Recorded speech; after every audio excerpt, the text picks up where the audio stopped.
So the next fight, which is a very exciting fight, I can't wait for this one. We've got, I'll just say his surname, man. We got Kisrahev versus Carl Dawkis, right? And Kisrahev is 13-0. He's from Dagestan. You know, I love these Dagestani fighters. Let's just give it up for Dagestan, man. I know they get a lot of praise, but if we're being honest, they must have. I mean, it's without a doubt that Dagestan is the most talented MMA region in the world. You know, no one even comes close. It's a small region of Russia. It's not even like I'm saying the country Russia. It's one small region. They live on the mountains, for God's sake. You know, like, it's pretty crazy that they have so many high-level fighters. And this guy is another high-level fighter, in my opinion. Look, he hasn't been fighting at a high level of competition, but I do think you'll see in his fight against Carl Dawkis, someone I also rate pretty highly, that he is high level, right? And this fight is fucking close, man. And you can tell that by the odds. I think we've got Kisrahev coming in as like a -125 favorite. It's probably like a pick-em on some books. So it's very hard to differentiate these guys. And it's very hard to differentiate these guys on the odds, right? So Kisrahev is a takedown machine. That's what he likes to do. He's got decent striking. He'll throw some, he's a southpaw, so he'll throw some kicks from that southpaw stance, you know, that left body kick. He'll go up top with it as well. He almost knocked out Ruzimar Polehares. Most of you will know that dude. He almost knocked him out with a head kick. He was able to drop him with the head kick in the first 30 seconds of the fight, and then he ended up getting on top position and stopping him. I've seen him throw the leg kick a lot. He throws that left kick everywhere, right? Throw it to the body mainly, but he also will throw it to the head and he will throw it to the leg. He's got decent power. I've seen him stop people with liver shots. I've also seen him put people on their ass with overhands. So he definitely has power, but I don't really rate his striking that highly. It's not very technical. He doesn't set much up very well. The only thing which I really rate in his striking is that left body kick, right? He's got a very good left body kick. If we compare that with Carl Dawkis, I think Carl Dawkis is the much more technical striker on the feet. And we obviously know Carl Dawkis is brother of Chris Dawkis, who kind of made a name for himself recently by knocking out Alexei Olenek in the heavyweight division. So, you know, they'll be training together, even though they're quite a few weight classes apart. They've obviously been training together their whole life, and they will still be training together. And they're both solid strikers, right? They got good boxing. Carl Dawkis also has a great body kick, you know, so it'll be like the battle of the body kicks, which will be quite fun to see. But I got a feeling Dawkis may not throw as many kicks in this fight just because of how big a takedown threat Kisrahev is. You know, that would be a better game plan for me, because I do think the biggest disparity in this fight in the striking is Carl Dawkis' boxing. I do think Carl Dawkis has a lot more technical and crisp boxing than Kisrahev. So, in my opinion, he doesn't really need to use his kicks that much. But it is his game, and I don't think we'll see him abandon it completely, although it would be a good idea to maybe, you know, not spam it as much as he does. The thing about Carl Dawkis is he likes to spam it because he doesn't care really about being taken down. I mean, he definitely defends takedowns all the time, but he's not afraid to get taken down, because even though I kind of rate his striking, he's a very good jiu-jitsu fighter. That's his wheelhouse. He is a jiu-jitsu fighter. Most of his wins on his record come via submission. But in like the 5 or 6, I went pretty deep into this fight. In the 5 or 6 fights I watched of this, he's mainly a striker. Like, he keeps it on the feet and then they shoot on him. And that's when he comes with his guillotine. That's when he comes with his patented Darce choke. He's got multiple Darce finishes, probably the most Darce finishes I've seen on anyone's record. He's got about 4 or 5 Darce chokes on his record. So he likes to pick his opponents apart on the feet because he has a lot of reach and a height advantage on most fighters he fought, as does he in this fight. And what he does is, you know, he likes to pick them apart, and if he gets taken down, then he starts to go to work, right? Obviously, he will also go for takedowns. He went for multiple takedowns in that Brendan Allen fight, and that was a great back and forth scrambly fight there. So, yeah, as I said, he's got height advantage here, a pretty big height advantage, pretty massive, really. He's 6'3", as opposed to Kisrahev is 5'9". So that's where you're talking a 5-inch height advantage there, and it does come with a 2-inch advantage of reach. So that's definitely significant in this fight. You know, Reach, according to Fightnomics, the book by Reed Kuhn. If you've not watched, if you've not read the book Fightnomics, definitely go and buy that. It's a good book. It says in that book, if I'm not mistaken, and I do have it here somewhere, it says in that book that height doesn't mean anything unless it comes with reach, right? So here we've got a big height advantage and we've got a 2-inch reach advantage as well. So, you know, it does mean something in this fight is basically what I'm saying. So I think, so, all right, how do these fighters break down, right? So how did a stylistic matchup break down? So I feel like Daukaus is going to be the one winning minutes on the feet. He needs to be careful, as I've already mentioned, to not spam multiple kicks because I think he will get taken down off them kicks. Kisrahev is going to be getting caught with that boxing because I believe Carl Dawkis' boxing is a level above Kisrahev's. Now, I do give Kisrahev the power advantage, and I give him the power advantage by quite a big margin, right? So I give Daukaus the technical boxing advantage and probably just the technical striking advantage as well. He does love that push kick up the middle. But I do give Kisrahev the same amount of margin, like the same amount of better margin. Sorry for my English. I'm English, but I'm not using it well. I do give each fighter a significant edge in those aspects. So Daukaus has the technical striking advantage, but Kisrahev has the power advantage. And they both have quite a significant advantage on each other in them aspects of the fight.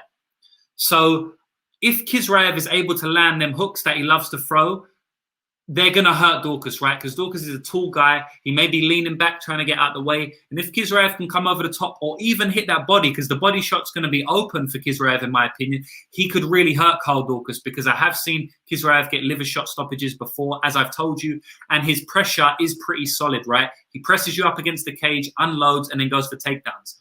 I think Carl Dawkis needs to be on his bike in this fight, which he's pretty good at. He does like getting on his bike. And he needs to avoid the grappling. I do believe he's got the jiu-jitsu advantage, but he's coming up against a Dagestani grinder wrestler. So the jiu-jitsu kind of probably cancels itself out here. Now, look, can he catch him in a triangle choke? Can he catch him in a dash choke? Of course. This is an MMA fight. He's very high level. But I'm definitely going to give Kisrahev the grappling advantage, the overall grappling advantage, because his wrestling is 10 times better than Carl Dawkis is. He's from Dagestan, and I've seen it on tape. And in his jiu-jitsu is not really a patented jiu-jitsu game, but, you know, he's dominant from top position. He'll get that Dagestani handcuff.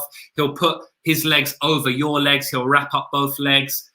He'll throw like heavy ground and pound. Kisrahev has a lot of ground and pound, right?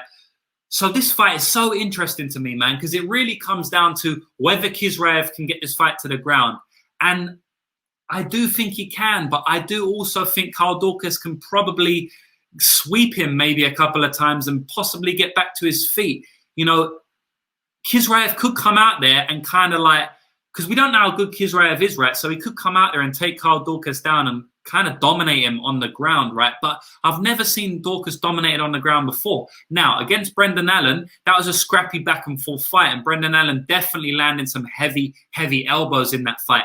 And that's what's kind of making me lean Kisrahev here, because if Brendan Allen was able to get off them elbows, I do think Kisrahev will be able to get off some heavy ground and pound. And I've seen him hurt guys with ground and pound from top position, man.